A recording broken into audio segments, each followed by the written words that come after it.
I talk a lot on this channel about creating your dream life, designing your dream future, and then going after it. But I've had a few comments recently saying, what if you actually don't know what you want your dream future to look like? How do you actually figure out what you really want? And this is actually a really common roadblock for people, not having clarity. Tony Robbins, one of the most influential personal development mentors of our time, always talks about the importance of clarity, and that if you don't have clarity and you're not clear on what you actually want, then it makes it even more difficult to actually take action and move forward towards your dream life. So in today's video, we're going to talk about 4 things that you can do to help to gain clarity on what you want your dream life to really look like. And I want to make one thing clear, so listen carefully to this part.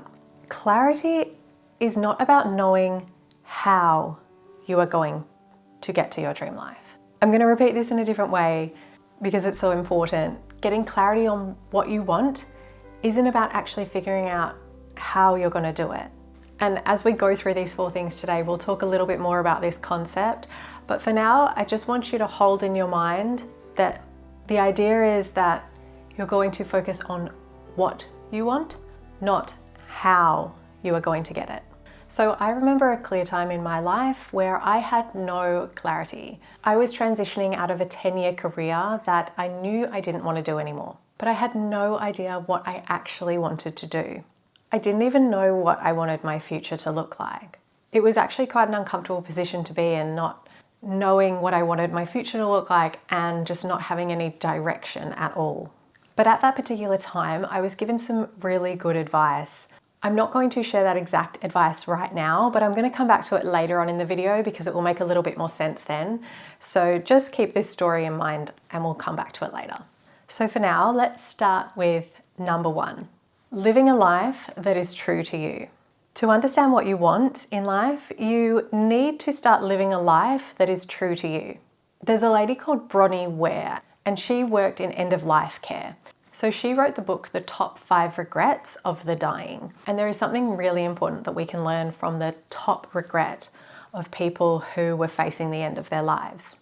The number 1 regret that she had over and over was, I wish I had the courage to live a life true to myself, not the life others expected of me. So these people who were all facing the end of their lives had a similar regret of not having lived it true to themselves. What does that tell us about happiness and life fulfillment? The way I interpret it is that having a meaningful life is built through making daily choices aligned with who you really are. So if that's the case, then how do we make aligned choices based on who we are? We base our choices and our actions on our values. To live a life that is true to you, you must first know what your values are. Values are simply the things that matter most to you, the qualities and the principles that guide how you live, what you choose, what you believe in, and what you feel is right or wrong. What we value can change from our 20s to our 30s to our 40s and so on. So it's often a good idea to come back to your values and revisit them, especially if you're going through a life transition, or if you're ever feeling unclear or stuck. Reassessing your values to see if they've changed can help you to gain more clarity on what you want. So if someone was to ever come to me and tell me that they felt stuck or tell me that they weren't clear with what they want, as a coach, I would say to them first, all right, let's go through your values. And the way we do that is just by doing a really simple values exercise, and it doesn't take long at all. It's a very quick exercise, but it is essential if you are trying to gain clarity. So you can Google a list of values, just go through the list and highlight absolutely everything that appeals to you. And then you want to narrow it down to your top 10 values. Think of values as like your internal compass. They're going to tell you where to go, what decisions to make. They're going to tell you where to go in life. If you're living in alignment with those values, life tends to feel more fulfilling and like you. And when you're not living in alignment with those values, that's when things tend to feel off. That's when we tend to feel stuck.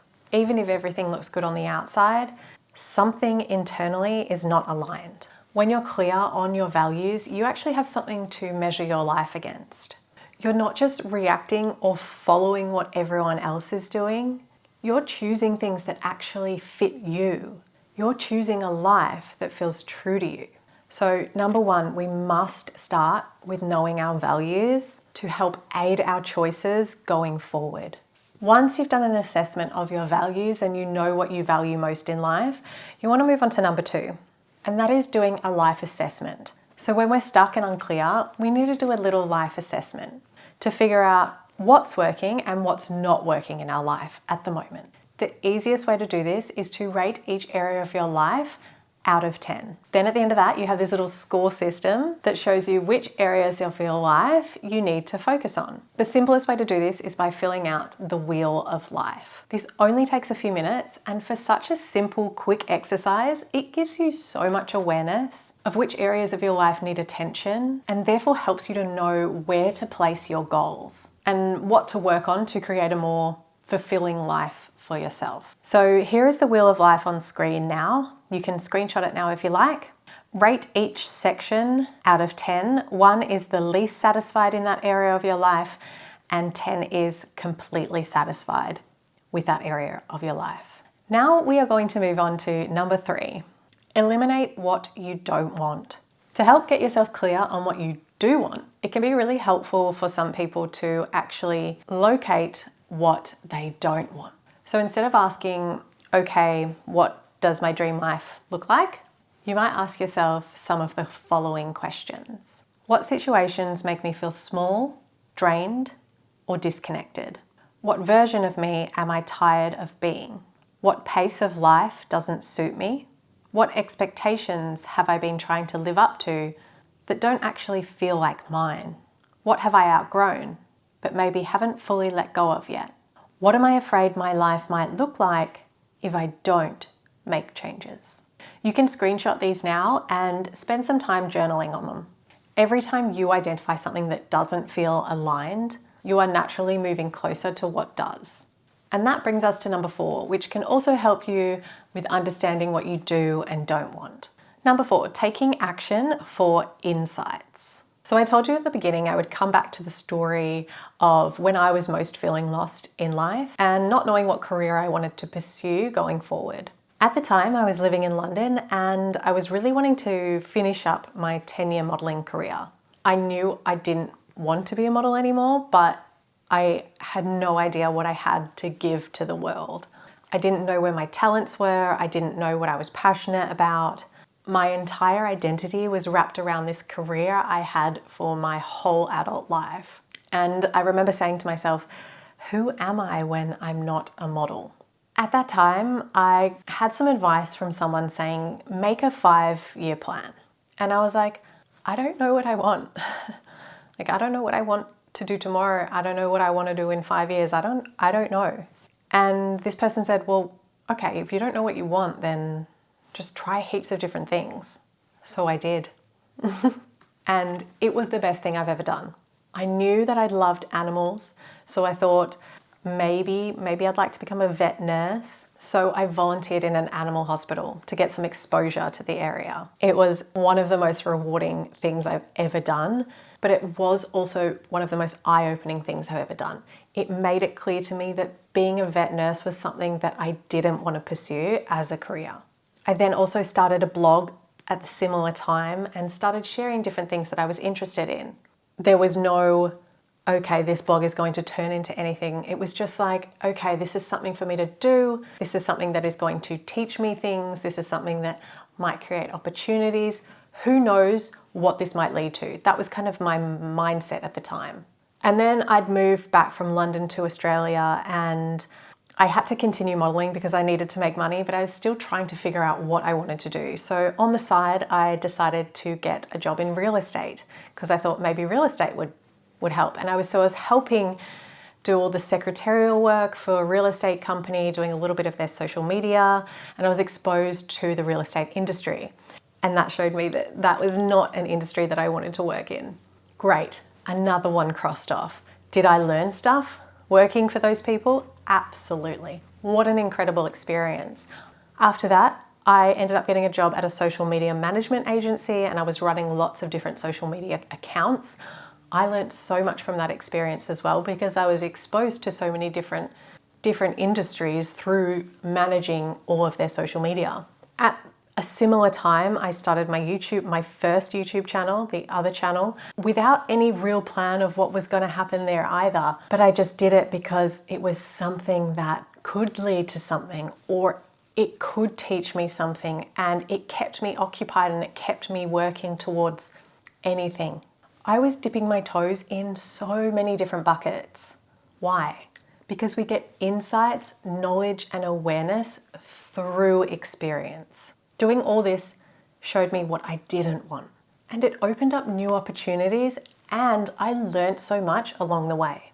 The worst thing you can do when you don't know what you want is to do nothing. Doing nothing keeps you stuck. Doing nothing gives you no feedback. Doing nothing squashes your self-esteem. Doing something gives you insight, knowledge, and awareness to then go on to make future decisions. Doing something opens up opportunities that you wouldn't have been able to see if you had decided to do nothing. Remember earlier when I said that you don't need to know how?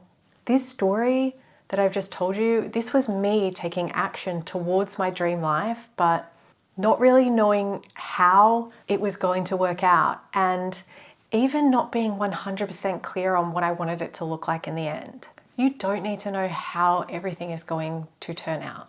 You don't need to know how you're going to get from A to Z. You just need to get from A to B and then see what happens. Getting yourself from A to B is taking that first little step in some sort of direction that is aligned with your values. Experimentation will reveal so much to you.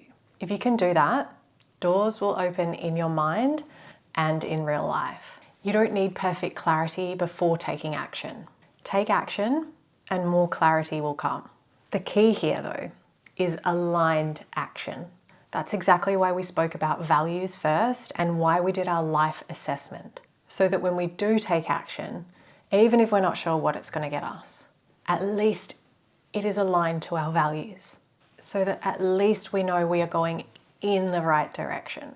I could never have told you 10 years ago that this is where I'd be now in my career. But it all makes so much sense when I look back. Every day I am taking action in alignment to my values, and I feel incredibly clear about the future that I'm building. Will it turn out exactly as I imagined in my mind? Who knows really? It could turn out exactly as I'd pictured it, or it could turn out completely different.